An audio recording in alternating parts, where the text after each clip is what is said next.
المقام আল্লাহর ভয়, আল্লাহর ভয়ে বান্দা গুনাহ ছাড়বে। ওয়া আম্মা মান খাফা মাকামা রাব্বিহি ওয়া নাহান নাফসা আনিল হাওয়া ফাইন্নাল জান্নাতা হিয়াল মাওয়া।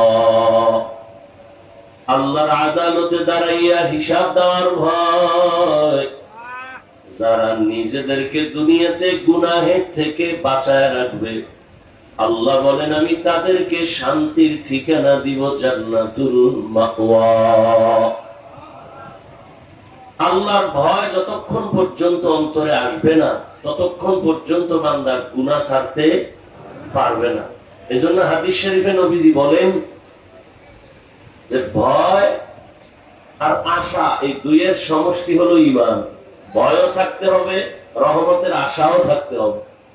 যে ব্যক্তি রহমতের আশা করবে সে নেক আমলের দিকে আগ্রহী হবে, আর গুনাহের ভয় যার অন্তরে থাকবে সে আল্লাহর আযাবের ভয়, সে গুনাহ ছাড়তে বাধ্য হবে। বয়ান চলতেছে, বরকতি জায়গায় আসছি, কিন্তু এখান থেকে বের হইলে আবার পরিবর্তন, দুনিয়ামুখী হয়ে যায়, পরিবেশ ভিন্ন হয়ে যায়। এজন্য আল্লাহর কাছে বেশি বেশি তৌফিক চাওয়া, যে আল্লাহ ইস্তেকামতের মাকাম দান করেন। প্রত্যেক নামাজেই আমরা পড়ি ইহদিনাস সিরাতাল মুস্তাকিম। আয় আল্লাহ, সঠিক সহজ সরল জান্নাতের পথ চাই, যেটা মুস্তাকিম, মজবুত, পড়ে যাব না। ইস্তেকামত, আল ইস্তেকামাতু খায়রুম মিন আলফি কারামা। মজবুত হইয়া দিনের উপরে থাকা, এই ইস্তেকামতের দাম কত? আল্লাহর প্রিয় বান্দা ওলিয়ে কামেল আহলুল্লাহদের হাজারো কারামত থেকেও ইস্তেকামতের মর্যাদা অনেক বেশি। এজন্য নামাজ পড়ি, রোজা রাখি, পর্দা করি, হালাল খাই, কিন্তু এর উপরে মজবুত হইয়া নিজের অন্তরকে ঠিক রাখা, গুনাহ থেকে ফিরায় রাখা, ইস্তেকামতের সাথে আল্লাহকে হাজির নাজির জেনে চলা। আমি যেখানেই থাকি না কেন, আন তা'বুদাল্লাহা কাআন্নাকা তারাহ ফাইন লাম তাকুন তারাহ ফাইন্নাহু ইয়ারাক।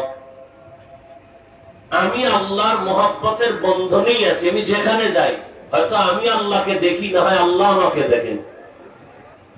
এই চিন্তায় যদি চলি, তাহলে আমি খানা খাইতে গেলেও দুনিয়া আমাকে গ্রাস করতে পারবে না। আমি ঘুমের বিছানায় গেল, আমাকে দুনিয়া গ্রাস করতে পারবে না। এজন্য আল্লাহ বলেন আমি 5টা জিনিসের দ্বারা মুমিনকে পরীক্ষা করব। 1 নম্বরে আল্লাহর ভয়। আল্লাহর ভয় এর অর্থই হলো বান্দা গুনাহ থেকে নিজেকে বাঁচায় রাখবে। ক্বালান নবী সাল্লাল্লাহু আলাইহি ওয়া আলিহি ওয়া সাল্লাম ইত্তাকু ফিরাসাতাল মুমিন ইত্তাকিল মাহারিম তাকুন আ'বাদান নাস। নবীজি বলেন হারাম থেকে, আল্লাহর নিষিদ্ধ জিনিস থেকে নিজেকে বাঁচাও, তাহলে আল্লাহর দরবারে মানুষের মাঝেও মর্যাদা বেড়ে যাবে। আল্লাহর এক বান্দি জীবন ভর ইবাদতে কাটাইলেন, স্বামী বেচারা অসুস্থ, এমন একটা মুহূর্ত চলে আসলো সন্তানগুলোর খানা দেওয়ার মতো কোনো ব্যবস্থা নাই।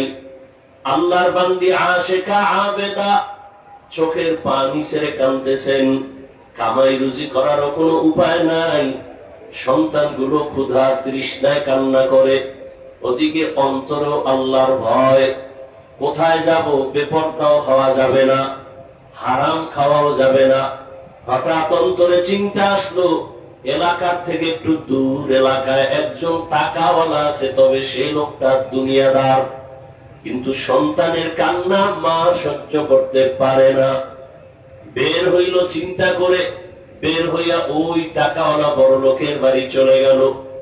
বড় লোকের বাড়ি যাইয়া আল্লাহর বান্দি আবেদা জাহেদা ডাক দিয়া কয়, ও আল্লাহর বান্দা, আমি জানি তুমি দুনিয়াদার, আমার সন্তানের চোখের পানি আর ক্ষুধা তৃষ্ণা সহ্য করতে না পেরে আমি তোমার দরবারে আছি, আমাকে কিছু টাকা তুমি ধার দাও, সুযোগ হলে আমি আস্তে আস্তে আমি দিব।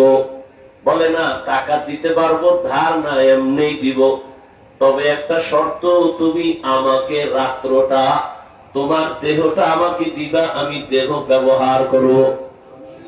আল্লাহর বান্দি আল্লাহর মহব্বতের চিন্তায় পাগল হয়ে গেল।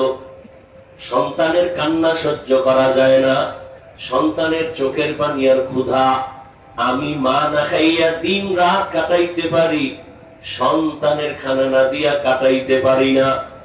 এখন আমার দেহটা না দিলে এই টাকাওয়ালা আমাকে টাকা দিবে না। চিন্তা করিয়া হঠাৎ করিয়া অন্তরে আসলো, ঠিক আছে আমার সন্তানের খানার জন্য টাকা দেয়, যদি তুমি আমার দেহটা ব্যবহার করতে চাও আমি রাজি হয়ে গেলাম। আল্লাহর বান্দা কয় তাহলে চলো। টাকার বান্ডিল পাশে রেখা রুমের মধ্যে অন্ধকারে ঢুকাইয়া দরওয়াজা জানালা বন্ধ করে দিল। আল্লাহর বান্দা দেখে হঠাৎ ওই দুনিয়াদার গুনাহগার মহিলা চোখের পানি আঁচল দিয়া মুছতেছে আর কাঁদতেছে। আল্লাহর গোলাম দুনিয়াদার ডাক দিয়া কয়, রে বোন তুমি কেন কান্না করো? আমি তোমার উপরে তো এখনো হস্তক্ষেপ করি নাই, টাচ করি নাই, তোমার শরীরের উপরে কোনো আঘাত করি নাই, কেন তুমি কান্না করতেছো? আল্লাহর বান্দি চোখের পানি ছেড়ে ডাক দিয়া কয়, ভাই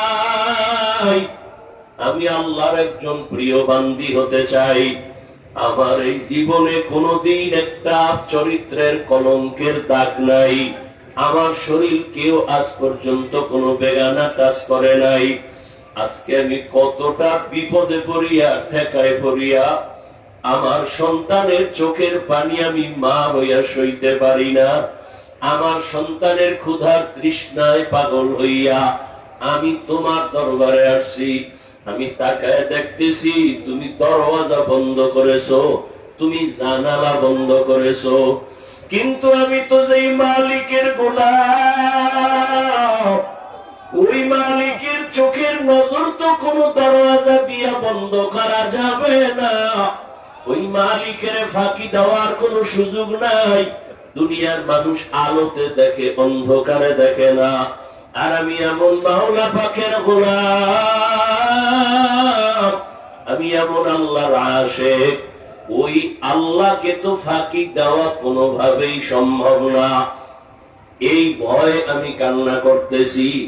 আমি এত বছর আল্লাহর ইবাদত করি, জিকির আজকার করি, তেলাওয়াত করি, আল্লাহর আদালতে আমি কেমনে দাঁড়াবো? লজ্জায় আমি ভয় পায় কাঁদতেছি। এই মহিলার চোখের পানি ওই দুনিয়াদার গুনাহগারের অন্তরের মধ্যে একটা দাগ কাটলো। ওই গুনাহগারের হঠাৎ করিয়া দিলের মধ্যে কেমন যেন পরিবর্তন শুরু হয়ে গেল। ওই আল্লাহর বান্দা ডাক দিয়ে কয়, ও আল্লাহর বান্দি, তুমি মাত্র জীবনে একটা পুরুষের সামনে দাঁড়াইছো বেগানার, বেগানা এখনো তোমার শরীর টাচ করে নাই, এর মধ্যেই তুমি কান্না করতেছো। আল্লাহর ভয় তোমার মধ্যে এত বেশি, তাহলে আমিও তো একটা মানুষ। আমি তো জীবনে কত মেয়ের গায়ে হাত লাগাইলাম, কত বেগানার সাথে অপকর্ম করলাম। তাহলে তুমি যদি একজনের সামনে এসে এত ভয় পাইয়া কান্না করো, আল্লাহর আযাবের ভয়, আমি তো জীবনে কম অন্যায় করি নাই। আমার চোখ দুইটা বন্ধ করে তাকায় দেখতেছি আমার গুনাহ ছাড়া জীবনে কিছু নাই। গুনাহের কারণে আমার হাত না পাক, আমার চোখ দুটো না পাক, আমার অন্তর না পাক। আমার মতো জাহান্নামের আসামি কেউ নাই। তুমি যদি একটা বেগানার সামনে এসে কান্না করো আল্লাহর আযাবের ভয়, তাহলে তো আমার জীবনটা দিয়া গলায় রশি লাগায় কান্না করা উচিত। যাও যাও, টাকাগুলো নিয়ে সন্তানের খানার আয়োজন করো, আমি তোমার শরীরে আর কাজ করব না। যাও, আর আমার জন্য একটু দোয়া করিও, আল্লাহ যেন আমাকে মাফ করিয়া দেয়। কারণ তুমি যে আল্লাহর আযাবের ভয় কান্না করো, ওই আযাব না জানি কত ভয়ঙ্কর। শুনছি ওই আযাব, আল্লাহর আযাব বড় ভয়ঙ্কর। দুনিয়ার সূর্যের গরমই সহ্য করা যায় না, আল্লাহর আযাব তো আরো কঠিন। সূর্যটা মাথার উপরে আসবে, গুনাহগারের মাথার মগজগুলো টাস টাস করিয়া ফাটিয়া যাবে। ওই জাহান্নামের আযাব আমি কেমন করে সহ্য করব? ও আল্লাহর বান্দি, তুমি আমার জন্য দোয়া করিও, টাকাগুলো নিয়ে সন্তানের দাও, আমার কাছে আর ফেরত দেওয়া লাগবে না। আল্লাহর বান্দা তওবা খাঁটি অন্তরে করিয়া আল্লাহর ভয়ে গুনাহমুক্ত জীবনে তৈরি হয়ে গেল। এখন থেকে আর জীবনে কোনো গুনাহই করবে না। কিছুদিনের মধ্যে আল্লাহর বান্দা হঠাৎ অসুস্থ হইয়া দুনিয়া থেকে বিদায় নিয়ে গেল। ওই সময়ের নিয়ম ছিল একটা, আল্লাহর কুদরত, দুনিয়ার কোন মানুষ মারা যাওয়ার পরে তার বাড়ির দরওয়াজায় একটা লেখা উঠতো। কে লিখতো কারো জানা নাই। ভালো আমল নিয়ে গেলে লেখা উঠতো লোকটা ভালো, আবার খারাপ মানুষ গুনাহগার মারা গেলে তখন তার বাড়ির গেটে লেখা থাকতো লোকটা বড় খারাপ। এই জিনাকার, এই জাহান্নামী বান্দা ইন্তেকাল হয়ে গেল। এলাকার সব মানুষগুলো বড় খুশি, এলাকার বড় জালেম, বড় গুনাহগার দুনিয়া থেকে চলে গেছে। কিন্তু দেখার জন্য সবাই দৌড়ায় বাড়ির গেটে লেখা থাকবে খারাপ ছিল কিনা। বাড়ির গেটে মানুষজন যখন আইসা হাজির, দেখে লেখা আছে আরবিতে কদ গফারাল্লাহু লিল কিফল, আল্লাহর বান্দার নাম কিফ। রহমতের নবী বলতেছেন হাদিসের ঘটনা, আল্লাহর নবী বলেন ওই বান্দার দরওয়াজায় লেখা কদ গফারাল্লাহ, আল্লাহ এই বান্দার জীবনের গুনাহগুলো মাফ করে দিয়েছে। মানুষগুলো আশ্চর্য হয়ে গেল, চিহ্নিত জাহান্নামী গুনাহগার দুশমন, এই বান্দাকে আল্লাহ কিভাবে মাফ করলেন, এই বান্দা কিভাবে ক্ষমা পাইল। সবাই তদন্ত শুরু করলো, এ তো ক্ষমার যোগ্য না, জীবন ভর গুনাহ করে কাটাইল। আল্লাহর বান্দারা তদন্ত করে ওই আবেদার নারীর খবর নিল। আল্লাহর বান্দির খবর পাইয়া সবাই আল্লাহর বান্দিকে ডাকলো। ডাক দিয়া কয়, কি ব্যাপার? বলে, হ্যাঁ কথা সত্য, আমি নিরুপায় হইয়া টাকা ধারের জন্য আসছিলাম। আমাকে রুমের মধ্যে যখন ঢুকাইছি, আমার সাথে অপকর্ম করবে, আমি আমার আল্লাহর আযাবের ভয় চোখের পানি ছেড়ে যখন কান্না শুরু করলাম, আমার চোখের পানি মনে হয় হেদায়েতের আলো জ্বালায় দিয়েছে। ও তখন আমার শরীর টাচ করে নাই, কান্না করিয়া জীবনের তরে বান্দা তওবা করেছে। আল্লাহ পাক বলেন, ও মুমিন, আমি দুনিয়াতে মুমিনদেরকে পরীক্ষা করার জন্য পাঠাইলাম। আল্লাযী খালাকাল মাউতা ওয়াল হায়াতা লিয়াবলুয়াকুম আইয়ুকুম আহসানু আমালা ওয়া হুয়াল আজিজুল গফুর। আল্লাহ পাক বলেন, আমি আমলের পরীক্ষার জন্য পাঠাইলাম। আল্লাহ পাক রব্বুল আলামিন পাঁচটা জিনিসের দ্বারা পরীক্ষা নিবেন। এক নম্বরে ভয়, দুই নম্বরে ক্ষুধা। আল্লাহ পাক খানা না দিয়া ক্ষুধা তৃষ্ণা দিয়া পরীক্ষা নিবেন। স্বয়ং রহমতের নবী, যেই নবী দোয়া করলে উহুদ পাহাড় স্বর্ণ হয়ে যাইত, কিন্তু না, আমার মায়ার নবী জীবনে এত কষ্ট করেছেন, কোনদিন দোয়া করে না ধনী বানায় দাও। মায়ার নবী আর উল্টা দোয়া করেন, হে আল্লাহ, আমাকে গরিবী হালাতে বাঁচাইয়ে, আমাকে গরিবী হালাতে মরণ দিয়েন, হাসরের ময়দানে গরিবদের সাথে হাসর করাইয়েন। নবী বলেন, ও গরিবেরা, বড় লোকের বাড়ি গাড়ি দেখে আফসোস করিও না, কিয়ামতের ময়দানে বড় টাকাওয়ালা বাড়িওয়ালা 500 বছর আগে গরিব আল্লাহর জান্নাতে চলে যাইবা। আল্লাহ পাক গরিবদেরকে, মানুষ মুমিনদেরকে পছন্দ করে পরীক্ষা নিবেন। আল্লাহ ক্ষুধার মাধ্যমে পরীক্ষা নিবেন। রহমতের নবী যদি না খাইয়া পেটে পাথর বাঁধতে পারেন দিনের জন্য, একদিন আর 2 দিন না, নবীর আপন বংশের দুশমনেরা 3টা বছর শিয়াবে আবু তালিবের মধ্যে নবীকে গৃহবন্দী করে রাখিয়া নবীর খানা দেয় না, পানি দেয় না। মায়ার নবী গাছের পাতা চাবাইয়া চাবাইয়া খাইয়া পেটের ক্ষুধা নিবারণ করেছেন। আল্লাহ পাক বলেন, এইভাবে আমি পরীক্ষা করব 5টা জিনিসের মাধ্যমে।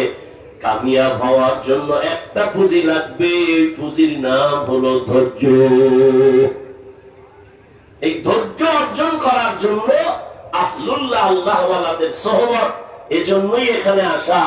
আল্লাহ রাব্বুল আলামিন সাবিরিনদের অন্তর্ভুক্ত করে সমস্ত পরীক্ষায় ঈমানের সাথে পাশ করার, কামিয়াব হওয়া তৌফিক আল্লাহ আমাকে আপনাদের সকলকে দান করুন। আমিন।